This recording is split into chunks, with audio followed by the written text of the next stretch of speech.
You probably remember when JetBlue felt different. Free live TV, leather seats, friendly crews, and cheap fares. It was the airline that made people want to fly again. But fast forward to today and things aren't quite so blue anymore. JetBlue's future looks bad, and in this video I'm diving into the rise, reinvention, and the real turbulence this airline's facing right now. But before we take off, I want to quickly invite you to follow along on social media. I post updates, behind-the-scenes content, aviation takes, and more across Instagram, Twitter, and TikTok. If you like this kind of content, it's the best way to stay in the loop and see what I'm working on between uploads. All the links are in the description. Go give them a follow and let me know that you came from this video. Hey, it's Nolan, and I've got something very exciting to share. We just hit 10,000 subscribers, a number that I never thought I'd hit when I started making these aviation history videos. And to celebrate, I'm officially launching channel memberships. It's a way for you to support the channel directly, and in return, you'll get early access to new content, behind-the-scenes updates, and more. And the best part is, you'll earn your wings. New members will start with bronze wings, and you can work your way up all the way to captain's wings after 2 years. Whether you just want to support what I do or you want to step into the flight deck with the rest of the only crew, there's a tier for you. Navigate to my channel, hit join, pick your tier, and explore your new perks. It's a small way to support the work, and it makes a huge difference. Now back to the video. JetBlue didn't start as JetBlue. Back in 1998, it was just a name on paper. New Air. That was the working title when a guy named David Neeleman pitched an airline that could mix the low fares of Southwest with the service and comfort of a legacy carrier. That idea sounds pretty normal now, but at the time it was unheard of. Neeleman wasn't some wide-eyed dreamer. He had already co-founded Morris Air, which Southwest eventually bought. He even worked at Southwest for a little while before they let him go. Why? Well, depending on who you ask, he was too ambitious, too forward-thinking, or just didn't fit the mold, so he moved on. He raised $130 million in startup capital, more than any U.S. airline had raised at launch, and got to work building something entirely new. That something became JetBlue.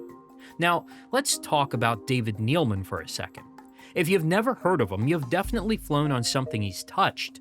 Beyond JetBlue, he helped launch WestJet in Canada, Azul in Brazil, and more recently, Breeze Airways back in the United States. Every airline he started has tried to fix some part of flying, whether it's price, comfort, routes, or technology. He's one of those rare people who actually try to build airlines around what passengers want, and while not everything he touches turns to gold, his impact on the industry is huge. If there is interest, I'd honestly love to do a whole video about him, so let me know in the comments if you'd watch that. Anyway, back to JetBlue. The airline officially launched on February 11, 2000, with a flight from New York JFK to Fort Lauderdale in Florida. And from the start, it was clear this wasn't just another low-cost airline. JetBlue had leather seats, live TV at every seat, friendly crews who didn't sound like robots, and they operated at a JFK, not some forgotten corner of a secondary airport. They weren't trying to be the cheapest option, they were trying to be the best value, and that made a huge difference. That's why JetBlue didn't stay small for long. By the end of its first year in 2000, the airline was already flying to 10 destinations and had welcomed its 1 millionth passenger. Even more impressive, it posted its first profits within months of launching, something almost unheard of for a brand new airline. And the momentum just kept building. By 2001, JetBlue was filling nearly 80% of its seats, more than any other U.S. carrier at the time. They were expanding fast, adding new Airbus A320s roughly every 5 weeks, and they had plans to keep that pace up through the decade. From its base in JFK, JetBlue quickly became a major player. By mid-2001, they had a fleet of 14 aircraft flying more than 70 departures a day out of New York, and they were doing it with style. In 2003, they made a move into Boston Logan, introducing flights to Florida and Denver with launch fares as low as $79. The flights came with all the JetBlue trademarks and immediately shook up the market. Legacy carriers had no choice but to respond. By the end of 2005, JetBlue was flying around 280 flights a day to over 30 destinations. The fleet had grown to nearly 80 A320s, and in that year, they introduced a new aircraft into the mix, the Embraer E190, of which they were the launch customer. Operationally, they were killing it. JetBlue was flying their aircraft an average of 13 hours a day and earning awards for both reliability and fleet utilization. In just 5 years, they had gone from a startup at JFK to one of the most admired carriers in the US. JetBlue was forcing the rest of the industry to evolve. Legacy carriers like Delta, United, and American had built their business models around tightly packed cabins, limited perks, and a steady stream of fees, but JetBlue threw a wrench into that strategy. Here was this upstart airline offering more legroom, friendlier service, live TV in every seat, and low fares, and passengers loved it. Suddenly, the big airlines were scrambling. Delta launched a fleet refresh and created Song, a JetBlue-style sub-brand aimed at younger, leisure-focused travelers. United responded with Ted, another low-cost spin-off trying to match JetBlue's vibe, but neither really stuck. JetBlue wasn't just about cheaper. It was about a different kind of experience, and for a few years, the legacy carriers couldn't figure out how to compete with that. They tried to copy the style, but they couldn't quite replicate the soul. For a while, JetBlue felt unstoppable, but eventually the pace caught up with them. In February of 2007, a massive snowstorm hit the Northeast and JetBlue was completely caught off guard. While other airlines canceled flights early, JetBlue tried to push through. That decision backfired in the worst possible way. Passengers were stuck on planes for up to 11 hours. Crews were out of position. The schedule completely collapsed.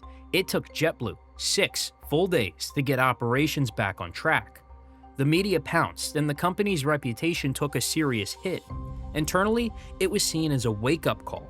JetBlue had grown fast, but maybe too fast. CEO David Neeleman went on national TV to apologize. He didn't dodge responsibility, he owned it.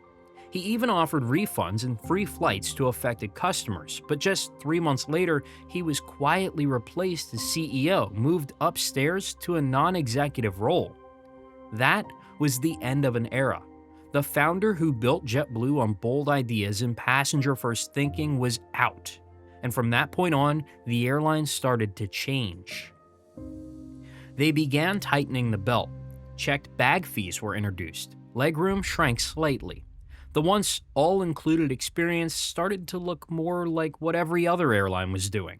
And to be fair, JetBlue was still better than most, but the magic started to fade a little. And behind the scenes, the industry itself was changing fast. Oil prices were climbing, mergers were everywhere, and JetBlue was now stuck between two identities. Too premium to be low cost, but too small to compete like a legacy. They had disrupted the system, but the system was starting to push back. The fallout from the 2007 meltdown forced JetBlue to rethink how it ran things. With tighter margins and growing pressure from competitors, management had to find new ways to cut costs and improve efficiency. One early move was testing a single Airbus A320 fitted with sharklets. This wasn't just a one-off experiment. The response was promising enough that JetBlue quickly began taking delivery of newer A320s equipped with sharklets as a standard feature. Today, a large portion of JetBlue's A320 fleet includes these winglets, helping the airline save fuel and reduce emissions. It was a quiet but important step in JetBlue's ongoing effort to modernize its fleet and stay competitive. As JetBlue's fleet evolved, so did its ambitions. After embracing the newer A320s with sharklets, the airline took another big step by adding Airbus A321s. The move wasn't just about carrying more passengers, it set the stage for something new: premium service. In 2014, JetBlue launched Mint, its first true premium cabin product. The product was launched on transcontinental routes between New York JFK and California cities like Los Angeles and San Francisco. Mint was a game changer for JetBlue. It offered lie-flat seats, crafted meals, and high-end amenities that rivaled legacy carriers' business class, but at a fraction of the usual price. But this shift also added complexity and set JetBlue on a path from its original identity as the best value low-fare airline. Since launching Mint in 2014, JetBlue hasn't stood still. They've steadily upgraded both the product and their fleet to stay competitive. One big leap came with the introduction of the A321neos, newer, more fuel-efficient aircraft that replaced older planes and allowed JetBlue to extend Mint to more routes. Alongside that, Mint itself got a refresh. The airline rolled out new Mint suites featuring sliding doors for privacy, larger seats, and updated interiors designed to compete with the best business class offerings out there. JetBlue also took Mint overseas, launching transatlantic flights to London and other European destinations, marking a major shift from its traditional domestic focus. These moves show JetBlue's ambition to grow beyond its original niche, but the truth is, the airline's future looks more uncertain than ever. JetBlue's future has plenty of promise, but also some serious hurdles. One of the biggest issues they're facing right now is with their fleet upgrade plans, specifically the Pratt & Whitney engines on their new A321neos. These engines have been plagued with reliability problems, leading to delivery delays and operational headaches. Those delays are slowing JetBlue's plans to fully modernize its fleet and expand Mint service on more routes. The ripple effects are significant. Fleet planning, route growth, and costs are all being impacted. At the same time, JetBlue is moving to replace its aging Embraer E190s with the Airbus A220, a newer, more fuel-efficient aircraft better suited for smaller markets. The E190s have been a workhorse for JetBlue, but they're nearing retirement. In fact, the E190 is scheduled for its last flight with JetBlue on September 9, 2025. There's a lot of nostalgia around that moment, and I've got something special planned around it, so keep an eye out. Beyond the fleet, JetBlue is navigating a tricky landscape. There's pressure from all sides: investors, customers, and the broader industry. JetBlue's recent years haven't just been shaped by a fleet change and service expansion. They've also been defined by ambitious merger attempts, many of which haven't gone as planned. The most high-profile example? The attempted JetBlue and Spirit Airlines merger. This deal was JetBlue's boldest bet yet, a move to rapidly grow its national footprint and finally go head-to-head with the legacy giants. Spirit's ultra-low-cost model would have given JetBlue a new customer base and a ton of new routes, especially in key battleground markets like Florida and the West Coast, where JetBlue's presence has historically been thin. But after months of legal wrangling, antitrust pushback, and court battles, the merger was struck down in early 2024. Regulators argued that reducing competition would drive up fares, especially for price-sensitive travelers. JetBlue vowed to appeal, but eventually walked away. And that West Coast presence? JetBlue used to have a stronghold at Long Beach Airport. It was a unique, low-key terminal that gave them a loyal following. But in a bid to attract higher-value flyers and grow market share, JetBlue pulled out of Long Beach and shifted to Los Angeles International Airport. The move came with promise, but results were mixed. Over time, they've cut several routes at LAX, struggling to carve out space in a market dominated by big legacy players and Southwest. That hunger to grow and stay competitive is also behind another recent development: a growing relationship with United Airlines.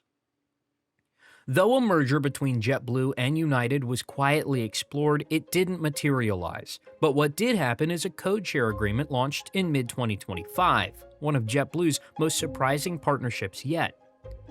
Now travelers can earn United Mileage Plus miles when flying JetBlue-operated flights and vice versa. There are also expanded perks for elite flyers. Mileage Plus Premier members get free checked bags, priority boarding, and in some cases access to preferred seats when flying with JetBlue. There's even talk of reciprocal lounge access down the road. It's a unique move for JetBlue. Once a scrappy disruptor that prided itself on independence, it's now aligning itself with a legacy brand like United. But in today's competitive airline landscape, partnerships might just be the key to survival.